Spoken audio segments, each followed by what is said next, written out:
Hi everyone, and welcome to Kate's Coaching Corner, where every single week I try to bring you a little bit of joy and a little bit of inspiration to bring back to your own classroom. And this week I want to chat a little bit about student reflection. I think we can all agree that student reflection is such an important part of the learning process in our classrooms. It's important for students to know their strengths, their weaknesses, and understand that learning certainly is a process.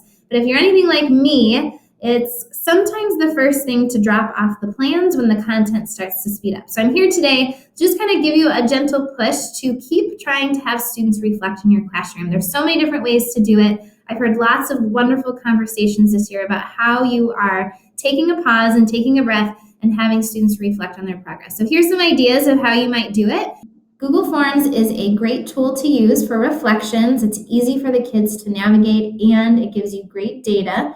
And this is an example of a reflection that I give students throughout the semester just to check in. It helps with building those connections. What do I need to know about you right now that helps me teach you better? What are you liking about the class? What do you need from me? And I think students appreciate when we seek that feedback. Another type of reflection, Kathy Gilbert and I are actually going to give students a weekly focus, a weekly SEL focus, and then ask them at the end of the week to tell us how they did on that. What did you do really well? What can you do better next time?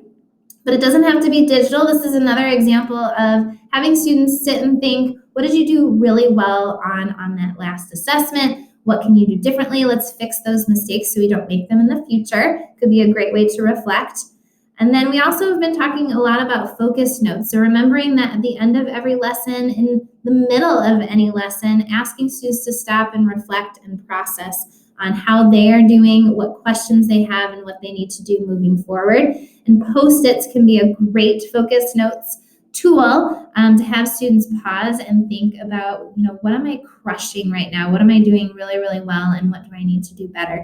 So I just wanted to give a shout out to a couple different people in this building that have really inspired me with their use of student reflection. Would be Brian Berger, Sarah Dunker, Vicki Billimack, and Amy Tagey. They're all doing really, really different and cool things with student reflection. And I know each one of them would be happy to talk to you about some of the great things that they're doing with reflection.